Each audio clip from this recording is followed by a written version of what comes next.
네, 여러분 오늘도 우리 같이 말씀 읽읍시다. 오늘 말씀은 누가복음 18장 31절부터 43절까지의 말씀입니다. 오늘도 먼저 문단 나눠보죠. 오늘은 그냥 두 개로 나누면 될 것 같아요. 31절부터 34절 그리고 35절부터 43절. 그래서 31절부터 34절에는 예수님이 다시 한번 제자들에게 자신이 앞으로 겪으실 순환에 대해서 예고하시는 내용이 나옵니다. 그리고 35절부터 43절까지는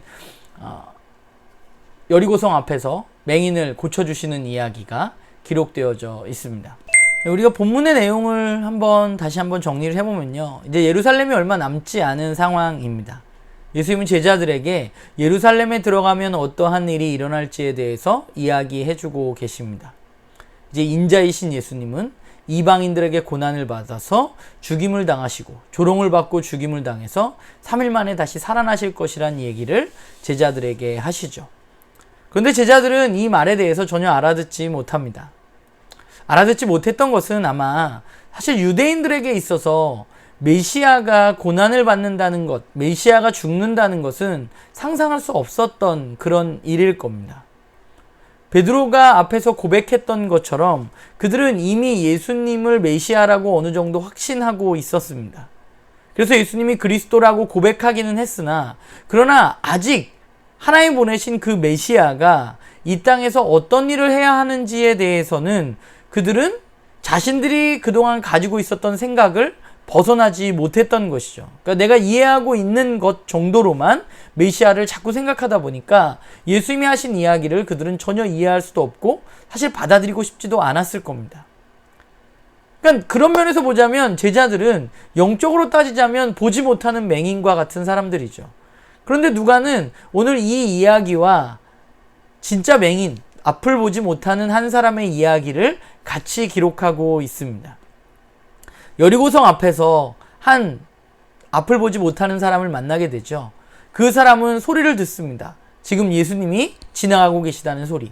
그래서 그는 예수님이 지나가신다는 소리를 듣고 크게 외치죠. 다윗의 자손 예수여, 나를 불쌍히 여기소서. 그러나 사람들은 그를 꾸짖습니다. 마치 우리가 어제 보았던 어린아이를 예수님께 데리고 왔을 때 사람들이 꾸짖었던 것처럼 그 앞을 보지 못하는 사람을 사람들은 꾸짖습니다. 그런데 그는 아랑곳하지 않고 다시 한번 소리치죠. 그러니까 예수님께서 그를 데리고 오라고 하십니다. 그리고 물으시죠. 내가 너에게 뭘 해주길 원하느냐? 라고 물으십니다. 사실 오늘 이 사람은 구걸하는 맹인이었잖아요. 그래서 일반적으로 보면 돈이나 자신이 살아갈 수 있는 것들을 원했을 가능성이 있습니다.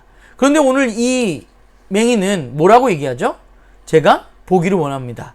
라고 말합니다. 그런데 이 맹인은 뭐라고 얘기하죠? 주여, 보기를 원합니다 라고 얘기합니다. 이 맹인은 예수님을 주인으로 받아들였습니다. 마치 예수님이 나사렛 회당에서 처음 설교하셨을 때, 이제 이 사역을 시작하시면서 설교하셨을 때 이사야 말씀을 들어서 예수님 선포하시면서 그 선포의 메시지 중에 뭐가 있었죠? 눈먼 자들을 보게 하는 일을 하시겠다고 말씀하셨습니다. 그 나라는 눈먼 자가 보게 되는 일이 일어날 것이라고 주님 말씀하셨는데, 그 말씀을 마치 알고 있는 사람처럼 이 앞을 보지 못하는 사람은 예수님께 주님, 제가 보기를 원합니다 라고 말했습니다. 그리고 예수님은 그 사람에 대해서 봐라, 내 믿음이 너를 구원하였다 라고 말씀하셨습니다. 예수님은 그의 믿음이 그를 구원했다고 이야기했습니다.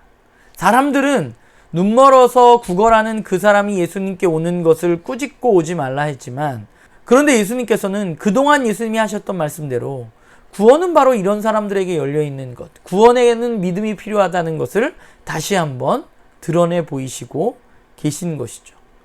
그렇다면 이 맹인은 뭘 믿었을까요? 그는 예수님을 부를 때 다윗의 자손이여 라고 부릅니다. 다윗의 자손이라는 것은 왕, 즉 메시아를 의미하는 것입니다. 그는 예수가 메시아인 것을 알고 있었고, 그리고 그 메시아가 할 일도 알고 있었습니다. 그것을 믿었던 거죠. 그래서 그는 간곡하게 그에게 부탁했던 거죠. 제가 보기를 원합니다. 오늘 본문을 보면서 저는 좀 그런 생각을 했는데, 오늘 본문을 보다 보면 39절에 앞서가는 사람들이 있었다고 말해요. 앞서가던 사람들이 그 눈먼 사람을 바라보면서 뭐라고 얘기해요?